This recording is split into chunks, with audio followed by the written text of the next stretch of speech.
What's up guys, Josh Grant here at the Jungle Movement Academy, and today we're filming a handstand tutorial so you guys can handstand like a boss. So we got 5 easy steps to learn this handstand. Step 1 is going to be your crow position. So I'm going to come down to the ground. I want my hands about shoulder width apart, and I'm going to curl my fingers in to create these mountaintop ridges. I'm going to lean forward, put my elbows into my knee pit, lean forward, get my head close to the ground. Once I come off the ground, point my toes, and I'm gonna hold for 10 seconds. So remember guys, handstands are difficult. You're gonna fall several times. When practicing the crow and the handstand, you may wanna practice on soft ground, maybe on carpet or grass, so if you fall, you won't hurt yourself. And 10. That's step 1. That's gonna help you with control of learning your handstand and using micro adjustments in your hands to figure out how to balance. Before we go even deeper into the handstand, let's talk about how you come out of the handstand safely so when you fall, you don't get hurt. So the first one's gonna be handstand to cartwheel out. Handstand! And I'm falling forward, and I'll cartwheel out of it. There's also a handstand to forward roll. This one's a little more dangerous than the cartwheel. Make sure you guys tuck your head and kind of compress into a ball so you can roll out of it safely. I recommend also not doing this one on hard surfaces as much. I'd recommend the cartwheel out a little bit more. Here we go. Handstand, forward roll.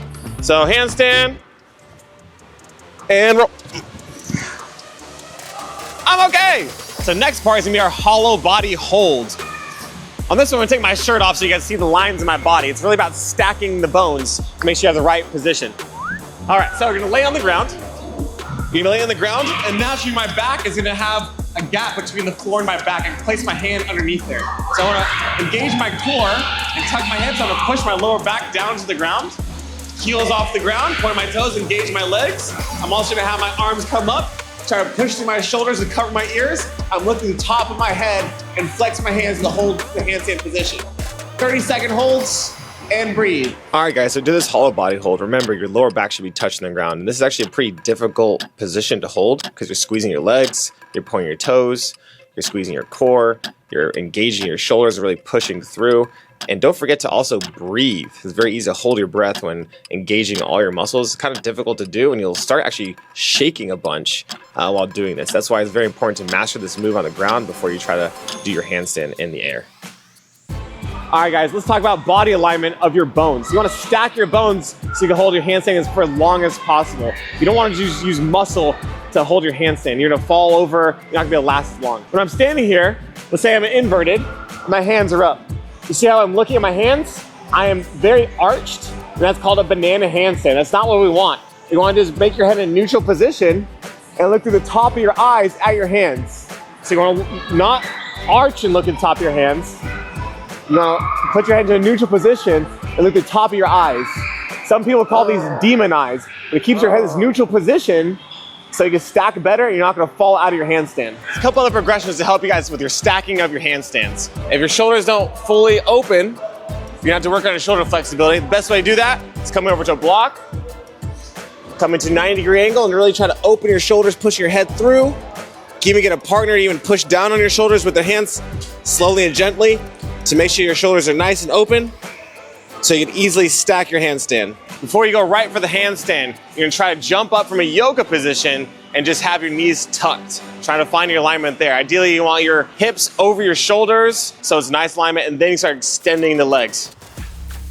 All right, so also when you guys do your handstand, you gotta focus on the toe point, right? The toe point is super important because it makes everything engage. Engage your core, you engage your quads, also your glutes. You want your whole body to pretty much be engaged. So you're squeezing most of your muscles. So it starts with a toe point all the way to your hands.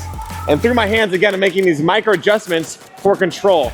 You want to keep your toe point, ideally if this is my foot, you want to keep your toe point in this balance position, right? You want to keep it there as best you can. You kind of got to float in and out of it, and it's gonna be kind of hard to hold, but balance is not just being a statue, it's kind of falling in and out of your balance point. When you're floating your handstand and working on keep your feet in your balance point, you're gonna fall in and out of it. And so you're falling forward towards your back, you wanna push your fingertips to recorrect. If you're falling backwards, back towards the ground where you would put your feet down, you wanna push more through the heel of your hand to push you back to that balance point. It's something you have to work on. It's not gonna be able to be mastered in a couple tries. So for the final step, how to enter a handstand. You do a press, you can do a jump up from like more of a yoga position. You can also do a kick up, several different ways. I personally think the easiest way to find your alignment is to actually jump into it from your legs bent to straighten them out, like this. So we found our handy dandy, trusty wall. This is gonna be your best friend when learning handstands, helps you with body alignment. Like we talked about before, you can do a yoga pose to squat up to a handstand, right? Now we're gonna be talking about the kick up. So for the kick up, I have 1 foot in front, pointed toes, arms are up, locked by my ears. As I lean forward, I'm gonna lean to a T position. From there, I'm gonna go to a kick up and match my feet together. Come back down. All right, so we're gonna use our wall over here to try to master this move.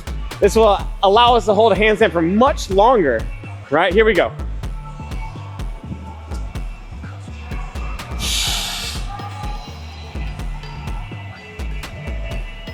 When you guys come down, always bring one leg down at a time to minimize impact. It's a smooth dismount versus coming 2 feet down and slamming to the ground. Ugh. Final quick tip for using the wall. Yes, you can kick up. I personally like to walk up the wall myself with my chest facing the wall. The reason I do this, I feel it's a much better alignment when you and the wall are parallel with each other and you can literally see the wall and feel the wall next to you. Check this out, that's what I'm talking about. So I'm gonna walk my hands all the way up. I have my toes on the wall. I'm engaging, I'm pushing through, point one toe, and then I bring the other foot away, and then I can try to find that handstand line as best I can.